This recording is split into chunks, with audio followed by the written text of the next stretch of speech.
हाणे हिन शादी जी निस्बत सां ही लाडो पेश करे रहियो आहियां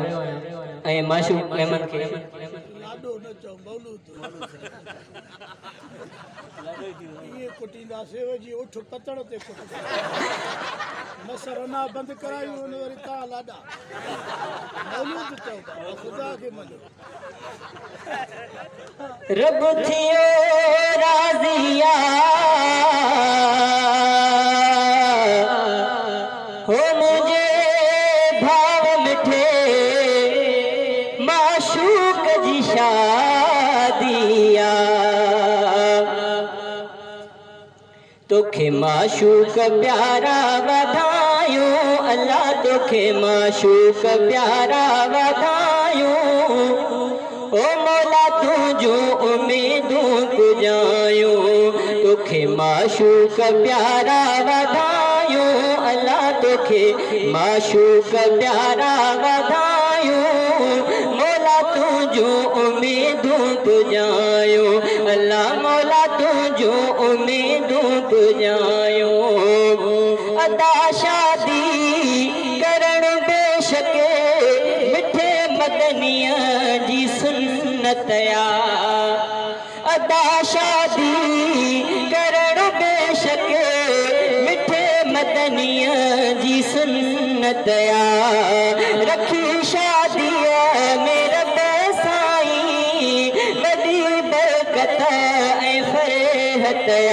मोटी चपड़न ते मुरकूं में आयूं अल्लाह मोटी चपड़न ते मुरकूं में आयूं ओ मौला तुझूं उम्मीदूं पुजायूं अल्लाह मौला तुझूं उम्मीदूं पुजायूं ठहन था ऐश ते रिश्ता हलन था फैश ते प्यारा ठहन था ऐश ते रिश्ता हलन था फैश ते प्यारा शरीयत जे तरीक़न सां जुड़न था सोना सोहारा के जो तो साथी वियो ही भलायूं अल्लाह के जो तो साथी वियो ही भलायूं ओ मौला तुझूं उम्मीदूं पुजायूं गुनाहन खां मना थो मां अदा शादी बचाए थी गुनाहन खां ही डाला है भले दगते हलाए थी तो बिने क्यों मिठा अज कमायूं अल्लाह तो बिने क्यों मिठा अज कमायूं ओ मौला तुझूं उम्मीदूं पुजायूं सफ़ा खुशिया मोहम्मद शाबान खुशीअ में अॼु नथो मापे खुशीअ जी हद नात जी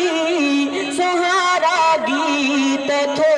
गाए तुंहिंजे घर जूं पयूं जरकी जायूं अदा तुंहिंजे घर जूं पयूं जरकी जायूं ओ मौला तुझूं उम्मीदूं पुजायूं अल्लाह मौला तुझूं उम्मीदूं पुजायूं तोखे माशूक प्यारा वधायूं अल्लाह तोखे माशूक प्यारा वधायूं ओ मौला तुझूं उम्मीदूं पुजायूं खुश मुमताज अहमद खुश इरशाद यारो खुश मौलाना रोशन दीन खुश दिलबर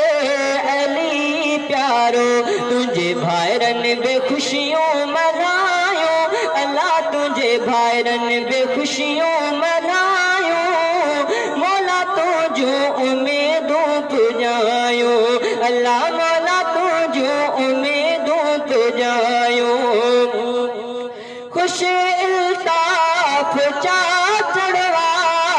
खुश लुकमान अदरब खड़ा के जा नाला घोट जा दोस्त खुश हिन सब तुझे दोस्त दोस्तन बेखुशियों मनायो अदा तुझे दोस्तन बेखुशियों मनायो मौला तुझो उम्मीदों पुजायो अल्लाह मौला तुझो उम्मीदों पुजायो अली मोहम्मद खणी आयो मुबारक जो ही गुलदस्तो खुशन साशल भरल रह दो अदा माशूक जो बस्तो तुझी शादी में लादा था गायो अदा तुझी शादी जा मौलूद गायो मौला तुझो उम्मीदों पुजायो अल्लाह मौला तुझो उम्मीदों पुजायो तोखे माशूक सुहिणा वधायो अदा तोखे माशूक प्यारा वधायो मौला तुझो उम्मीदों पुजायो अल्हम्दुलिल्लाह।